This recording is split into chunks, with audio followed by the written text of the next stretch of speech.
El mensaje de hoy se titula El poder del perdón, como ya sabían. Sin duda un tema del cual se habla en toda la Biblia y me ha sido un poco difícil el poder elegir una historia, un pasaje en el cual desarrollarlo, ya que toda la Biblia habla de esto. Pero sin dudas hay una historia que ha sido impactante en mi vida y la cual también ha sido de mucha bendición, y es la historia de José. De esta historia podemos sacar muchísimos aprendizajes, muchas cosas para la vida cristiana, y yo en esta ocasión decido eh, hablar acerca del perdón.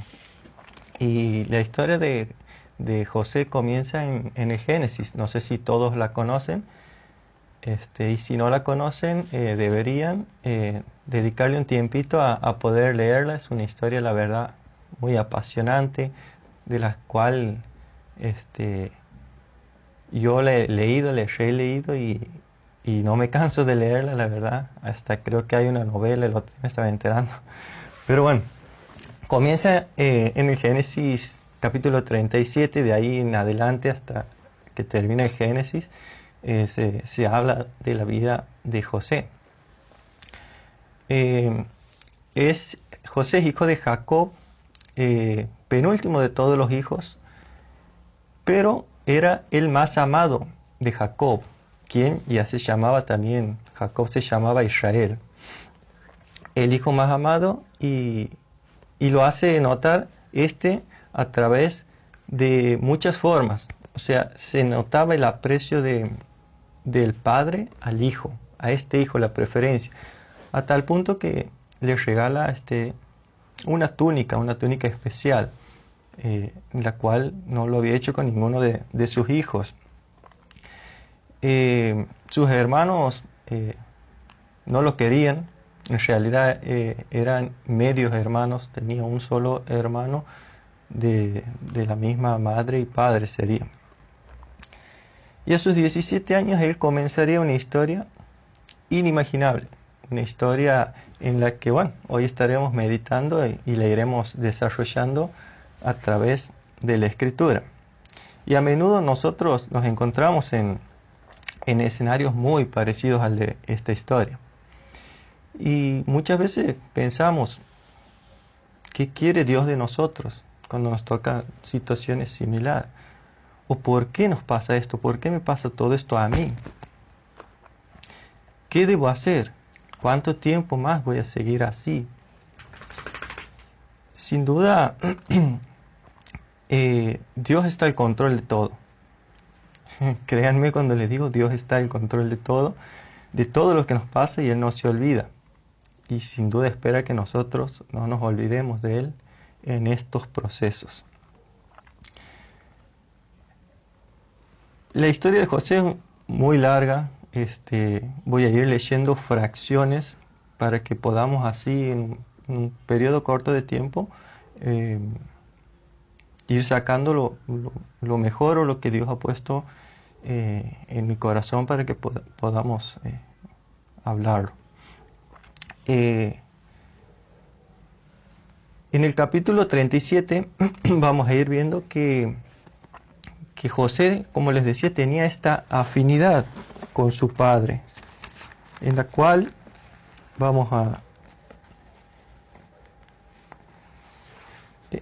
dice en el capítulo 37, versículo 3: y amaba Israel a José más que a todos sus hijos, porque lo había tenido en su vejez. Y le hizo una túnica de diversos colores. Y viendo sus hermanos que su padre lo amaba más que a todos sus hermanos, le aborrecían y no podían hablarle pacíficamente. José tenía ahí este pequeño inconveniente. No solo le tenían bronca, vamos a decirle así, por ese regalo, sino que José también le pasaba informe a su padre de lo que hacían sus hermanos. Por ejemplo, si se mandaban una macana, José era el que iba: papi, los chicos han hecho esto. Era el que le pasaba informe, y Después, en el mismo capítulo, vemos que José había tenido un par de sueños en los que él era más grande entre todos, a tal punto que todos se inclinaban ante él. Y esto, bueno, sin dudas despierta un enojo más fuerte en los hermanos, ya que siendo el menor decían, ¿cómo nosotros nos vamos a inclinar delante de ti? ¿Qué te piensas vos? Algo así le decían. Y, y también despertó la curiosidad del padre Jacob, quien en cierta forma le hace una pregunta así con un tono molesto, ¿acaso yo y tu madre nos vamos a inclinar delante de ti? Él queda pensando en eso. Y los hermanos de José estaban enojadísimos, porque bueno, existía la posibilidad de que él quede a cargo de todos, ya que era el preferido también. Ahora, aquí comienza, digamos, la parte dramática de la historia, en la que la Biblia relata que Jacob manda a estos hermanos a darle de comer a las ovejas. Y se acostumbraba a que se las lleve a las ovejas a otros pueblos, a donde haya cantidad de pastos, pastizales, así. Bueno, ellos los mandan y al rato lo manda a José a buscar a los hermanos. Y aquí comienza la historia de que el odio de ellos llega tan lejos que lo quieren matar. Cuando José se presenta en el camino y ellos a lo lejos lo ven, intentan, planean matarlo. Pero deciden primero tirarlo en una cisterna que estaba vacía. Eso donde se junta el agua, cisterna, aljibe, tiene muchos nombres, y lo dejan ahí. Uno de los hermanos, el mayor, Rubén, decía que no lo maten, porque iban a derramar sangre inocente. Y al último ven que iban pasando unos camellos con mercaderes y deciden venderlo. Deciden venderlo por 20 monedas de plata, dice la historia. Y no solo eso, sino que van y le mienten al padre. Le sacan la túnica antes de venderlo, matan a un animal, la llenan de sangre y van y le dicen, mira, hemos encontrado esto, ¿es de tu hijo?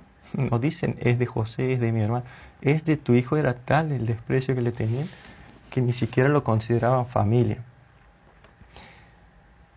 Y Jacob sí lo reconoce, es la túnica de mi hijo, y dice que llora, llora y llora, y queda en luto mucho tiempo al ser el hijo amado. Y sin duda, yo mientras reflexionaba en esta historia, en esta pequeña porción, me preguntaba, ¿qué habrá pensado José? Y seguramente una de las cosas que pensaba, ¿por qué le pasan esas cosas? ¿Qué sería de su vida? ¿Y por qué Dios lo permite?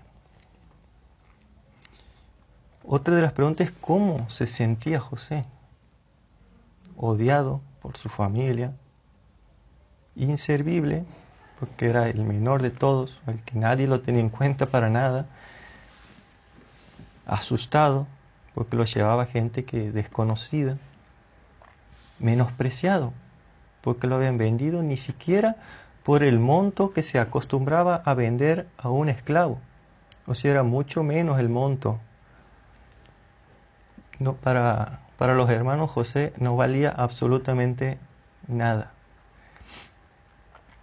Pero la historia empieza a tomar cierta forma y dice que José es vendido en Egipto a Potifar. Potifar era capitán de la guardia del faraón. Al pasar un pequeño periodo de tiempo, Potifar ve que Dios prosperaba en todo a José. Todo lo que tocaba a José, Dios lo bendecía. Todo lo que José hacía en la casa, en el campo, con los animales, Dios lo bendecía. Potifar ve esto y se asombra. Y así fue que le dio la mayordomía. Lo puso a cargo de todas las cosas, todas sus posesiones, y el Señor bendijo las posesiones de este egipcio, de Potifar. Y aquí en esto vemos cómo Dios estaba con José en estas circunstancias que eran desconocidas, un poco de terror también, porque imagínense estar en un lugar lejos de casa, con gente que no conocen, viviendo, siendo esclavo. Y aún así José permanece confiado en el Señor, firme, fortalecido en Dios, a tal punto que Dios lo usa como un canal de bendición a los no creyentes, en este caso al egipcio Potifar. Dios lo usaba como un canal de bendición. Después, en Génesis 39, capítulo 39, versículo 6, dice: dejó todo lo que tenía en manos de José, y con él no se preocupaba de cosa alguna, sino del pan que comía. Era José de hermoso semblante y de bella presencia. Aconteció después de esto que la mujer de su amo puso sus ojos en José y dijo: duerme conmigo. Y él no quiso, y dijo a la mujer de su amo: he aquí mi señor no se preocupa conmigo de lo que hay en la casa, y ha puesto en mi mano todo lo que tiene. No hay otro mayor que yo en esta casa, y ninguna cosa me ha reservado sino a ti, por cuanto tú eres su mujer. ¿Cómo pues haría yo este grande mal y pecaría contra Dios? Tremenda porción en la que vemos cómo José, teniendo todo en su poder, él dice: yo tengo todo en mis manos, soy el segundo después de Potifar. ¿Cómo yo voy a poder pensar en fallarle a Dios y fallarle a mi amo? Ahora, dice, él era un varón de muy buena presencia, o sea, el tipo fachero. Y su comportamiento también era ejemplar, aún estando lejos de casa, en situaciones en las que podríamos estar echando la culpa a cualquiera o diciendo: bueno, ya fue, aquí nadie me conoce. Y la mujer de Potifar empezó a hacerle las propuestas indecentes, a las que con mucha firmeza dijo no, recordando la privilegiada posición que su amo le había dado y lo deshonroso que sería para Dios. Más adelante en el relato bíblico dice que ella lo acechaba y un día particular lo encuentra solo en la casa. Sin duda ella lo había planeado de esa forma y pretende obligarlo a pasar la noche con ella, a lo que él nuevamente dice no, y en esta ocasión sale corriendo así como estaba. Dice que no tenía prenda alguna, él sale corriendo igual. Y ella se queda con su ropa en las manos, con la ropa de José en las manos.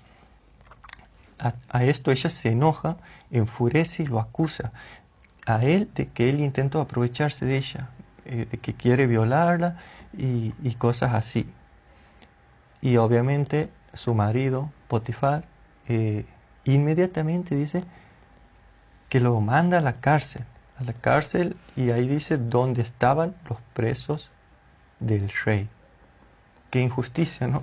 Una injusticia más en la vida de este joven que tenía apenas 17 años, dice, la Biblia 17 añitos. Y la Biblia también dice cuando lo mandan a la cárcel, pero Dios estaba con José. A pesar de todas estas injusticias que él vive, Dios estaba con José. Por lo que el jefe de la cárcel lo notó. Vio cómo Dios prosperaba en todo a José. Dios bendecía a José. Y el guardacárcel, el jefe de la cárcel sería, confía a él todo lo que se hacía ahí. Él se ocupaba de toda la organización, incluso de los demás presos. Y estando en la condición de preso, de recluta, estando ahí, él conoce a la persona que lo iba a promover. Él conoce a la persona que lo iba a poner en el lugar con el que José había soñado. Ese hombre es el que lo lleva a Faraón para convertirse después en la segunda persona más poderosa de Egipto. Ahora, si José no iba a la cárcel, quizás la historia sería otra. Sin duda la historia sería otra. Y nosotros vemos que aún en la cárcel, aún en los peores lugares en los que no soñamos estar, Dios nos bendice, nos cuida, no se olvida de nosotros. José no permitió que sus pensamientos y sus emociones se dañaran. Si él permitía esto, todo se hubiera dañado, todo se hubiera echado a perder. Él tenía la mejor actitud y cuidaba su corazón y sus pensamientos esperando que Dios haga la justicia. Ahora, cuando José llega delante del faraón, yo voy así resumiendo mucho la historia, después los animo a que la lean en detalle, y si la pueden leer en 2 o 3 traducciones, muchísimo mejor. Cuando José llega frente al faraón, dice que tenía 30 años. Imagínense todo el tiempo que había pasado. Mucho tiempo ha pasado en el que José había vivido, digamos, todas estas cosas feas. Y él comienza su labor en Egipto. 13 años habían pasado, aquí lo he anotado, 13 años habían pasado desde que fue vendido como esclavo. Y en todo ese tiempo no buscó excusas para estar molesto con la vida, sino que confió en Dios y en que Él tenía un plan perfecto con su vida. Después vemos cómo José empieza a administrar todas las riquezas del faraón, empieza a administrar, hay una parte en la que dice, los sueños no son cosa mía, sino son asuntos de Dios. Él nunca se hace quedar, digamos, la gloria, por decirlo de alguna forma, sino que siempre estaba Dios primero. Cuando le dice al faraón, los sueños no son asunto mío, sino que son cosa de Dios. Y el faraón ve que lo prospera también en esto y dice que ahí le dice, vos vas a estar a cargo de todo esto. A lo que obviamente es una propuesta tentadora, y José empieza a administrar todo en Egipto, absolutamente todo. Y empieza a administrar los granos, la comida, y así cuando viene el tiempo de escasez que él había profetizado o había visto en los sueños del faraón, empieza a administrarlo. Cuando la comida empieza a escasear, dice que llega la noticia a Jacob y a sus hermanos de que en Egipto estaban vendiendo los granos. Y sus hermanos van en busca de la comida. Dice que preparan sus animales, van. Y José en este momento en el que, bueno, cualquiera de nosotros habría cobrado una dulce venganza, José se encuentra frente a frente con sus hermanos. José dice que sus hermanos no los reconocen, pero él sí los reconoce y los llama y les hace preguntas. José no se deja llevar por las emociones o por el enojo o por el pesar de lo que había vivido con sus hermanos, sino que él ve más allá de esas circunstancias. Él vio y admiró el plan de Dios con todo lo que él había vivido. Siempre confió y puso su fe en Dios. Ahora, cuando él revela su identidad frente a sus hermanos, que previamente ya, había tenido un encuentro en el que él había sido muy frío con ellos, en el segundo encuentro él se revela a los hermanos, dice: yo soy José, su hermano. Y José no cobra venganza, no se enoja. Es más, él ansiaba saber de su padre, de su hermano menor, que ellos estén bien, los invita al palacio a comer. Y en el capítulo 45, cuando él se revela delante de ellos, voy a leer desde el versículo 4, dice: entonces dijo José a sus hermanos: acercaos ahora a mí. Y ellos se acercaron, y él les dijo: yo soy José vuestro hermano, el que vendisteis para Egipto. Ahora pues, no os entristezcáis, ni os pese de haberme vendido acá, porque para preservación de vida me envió Dios delante de vosotros. Tremendo eso. Y él, cuando le dicen: ustedes son los que soy José al que vendieron, no lo dice sacándole en cara, sino que los hermanos dudaban: ¿es José? ¿Realmente es José? No le creían. Por eso él dice: yo soy José al que ustedes vendieron. Y después les ofrece todo, absolutamente todo lo mejor que tenían ahí, obviamente con consentimiento del faraón. Y van a llamar a toda la familia para que vivan ahí. Y yo pensaba: wow, qué corazón, qué manera de pensar. Y sin duda yo me identifico mucho con esta historia. Y deja una gran enseñanza acerca del perdón. Yo aquí he anotado los beneficios del perdón, porque más adelante José lo que hace es, en el capítulo 50, cuando sus hermanos tenían miedo de que cuando muere el padre recobre la venganza, en el capítulo 50, versículo 20, vosotros pensasteis mal contra mí, mas Dios lo encaminó a bien, para hacer lo que vemos hoy, para mantener en vida a mucho pueblo. José se enfocó en el propósito, no pensó en porque a mí, yo por qué, pero me dolió, pero sufrí, pasé frío, pasé hambre, me encarcelaron. Él no pensó eso, sino que vio el propósito de Dios y cómo Dios lo usó para llegar hasta ahí y salvar muchas vidas de la sequía, de la escasez, y que pueda cuidar así a su familia también, a su pueblo.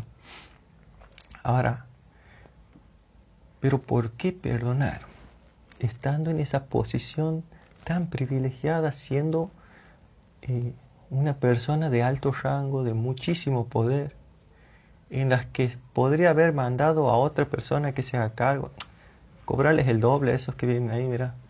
No, Él fue, los recibió a los hermanos, los perdonó en el corazón y después mostró con palabras su perdón.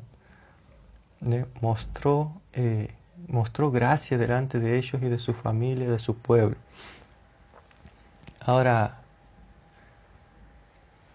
José tenía en claro los beneficios de perdonar. Y yo aquí he anotado algunos. El perdonar libera, pero no libera solo a mí, sino también a la persona a la cual debo perdonar. El perdonar nos libera de estas cadenas que muchas veces nos pesan o nos amargan cuando decimos, ahí viene, mira, ahí viene y te arruina el día. Bueno, no, el perdonar te libera. Vos puedes ver a la persona y decir, bueno, voy a orar por esa persona. El perdonar también permite que uno crezca en la palabra de Dios, porque quita toda raíz de amargura o de contaminación que podamos tener en la cabeza y en el corazón. El perdonar permite que te enfoques por completo en el propósito de Dios, que es lo que José hizo. Él se enfocó en lo que Dios tenía para él y con él. Permite que tu mente y tu corazón estén tranquilos. Permite incluso que goces de buena salud, porque la amargura muchas veces hace, hay un dicho que dice, deja de renegar, te vas a hacer viejo. Bueno, los beneficios de perdonar, uno es que goces de buena salud, y ahí le he adjuntado un versículo que no lo tengo a mano, pero se los dejo ahí, Proverbios 17:22. Ahora vamos a ver las consecuencias de no perdonar. El no perdonar te llena de amarguras. Ustedes cuando lean esta historia van a ver cómo los hermanos de José, que ellos no se perdonaban lo que hicieron con su hermano, con José, ellos no se lo perdonaban. Y vivían llenos de amargura, de resentimiento. También te llena de odio. Odio por la vida, odio por las personas, por las circunstancias. Te hace una persona necia y también puede llegar a enfermarte físicamente. José, bueno, luego de esta emocionante historia,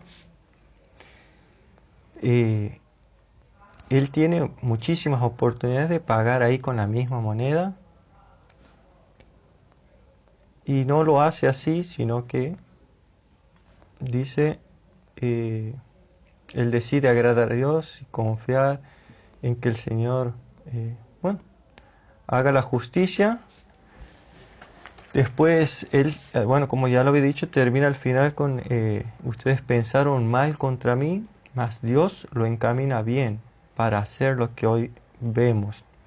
Y podemos asegurar que nada de esto hubiera sido posible si Dios no estaba presente en la vida de José.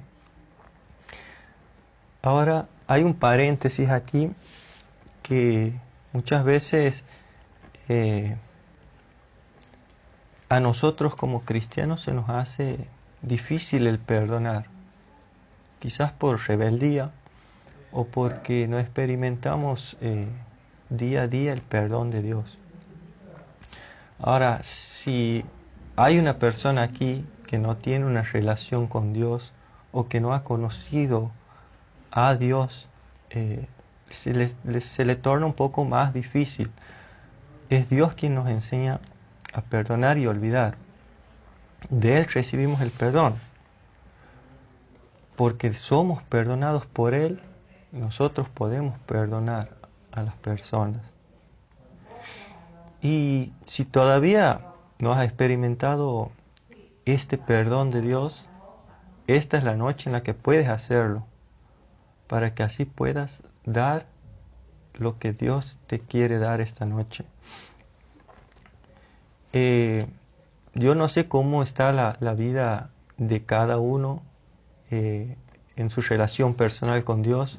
No sé si todos son creyentes aquí, la mayoría sí sé que son, pero hay algunos que no los conozco. Y sin dudas, si no recibes el perdón que Dios te ofrece, difícilmente puedas perdonar a los que te hicieron daño, o perdonarte quizás vos mismo o vos misma algo que hiciste. Yo te animo a que puedas contactar a la persona que te ha invitado y puedas hablarle, o si quieres ponerlo en el chat y hablas conmigo. Dios te ofrece el perdón. Dios envía a su Hijo a buscarte, a perdonarte, a limpiar tus pecados, y sin duda quiere tener una relación con vos, una relación personal. Ahora, para nosotros, los cristianos, muchas veces repetimos una frase, Dios, en las oraciones a menudo hacemos la oración, Señor, perdóname, Señor, perdóname. Y creo que en Mateo está también la oración modelo que usa Jesús, dice, perdónanos como nosotros también perdonamos. Ahora, nosotros pedimos que nos perdonen, pero ¿cuánto perdonamos nosotros? Ahora, podemos pedirle perdón a Dios, pero si no lo damos, ¿lo estamos recibiendo? ¿Estamos pidiendo perdón de corazón? ¿Realmente nos arrepentimos? ¿O estamos simplemente repitiendo palabras vanas? Una oración que hemos escuchado por ahí la repetimos como loro. Es una marca visible del cristiano el perdón. No importa lo que te hayan hecho, lo que te hayan dicho. La marca personal del cristiano es perdonar. Ama a tu prójimo como a ti mismo. Es el segundo mandamiento más grande de la Biblia. Y muchas veces decimos, no, él me echó mal, él me tiene que venir a pedir perdón. No, no es así. Nosotros somos los que tenemos que tomar la iniciativa. Así como Dios ha tomado la iniciativa con tu vida y con mi vida, Él ha mandado a su Hijo por nosotros. No es que nosotros, no. Nosotros debemos tomar la iniciativa de perdonar y la iniciativa de reconciliación. Porque cuando nosotros fallamos, fue Dios quien tomó la iniciativa de perdonarnos. Dios nos llama a construir puentes, no murallas. Y si en esta noche se te dificulta hacer un puente, habla con el carpintero. Él te va a ayudar. Habla con Jesús, habla con Cristo. Él te va a ayudar a perdonar. Él te ofrece su perdón y te ofrece también la facilidad de perdonar a los que te han ofendido. Así que en esta noche, bueno, ese fue el mensaje y quiero terminar con una oración. Bendito Señor, te damos gracias por este tiempo, la historia que hemos leído en partes de José, que sin duda sacamos muchos aprendizajes de esto, pero en esta noche enfocados en el poder del perdón, te pedimos, Señor, que si hay alguna raíz de amargura que esté estorbando nuestro crecimiento, nos ayude, Señor, a quitarla. Sin duda en la vida de cada uno de nosotros hay personas a las que hemos fallado y personas con las que estamos mal. Y te pedimos que nos ayudes, Señor, a reflexionar en esto que es tan importante como el perdón, el pedir perdón y también el perdonar. Sin duda no es una tarea fácil, porque implica que nos neguemos a nosotros mismos. Pero sin duda es lo que a ti te agrada, Señor, y es lo que tenemos que buscar, priorizar, hacer tu voluntad, estar bien con el prójimo, con los hermanos. Y como dice el Señor Jesús en tu palabra, poner la otra mejilla si es que hace falta, caminar una milla más si es que hace falta, y buscar estar bien, Señor, como dice en Romanos, en cuanto a vosotros dependa, estad en paz para con todos, Señor. Tuya es la venganza, Dios, no de nosotros. Debemos dejarla en tus manos, Señor, y nosotros obedecer, Señor, tu voluntad y buscar, Señor, ser luz en este mundo, Señor, llevando de frente tu bandera, Señor. Gracias por el enorme privilegio que tenemos de ser hijos tuyos, Señor, y de ser también representantes tuyos aquí en la tierra, Señor. Gracias porque por Cristo somos hechos hijos tuyos, Señor. Gracias, Padre. Nos encomendamos en tus manos, te agradecemos por esta reunión y por cada persona que ha asistido, Padre. Bendice el resto de esta noche en el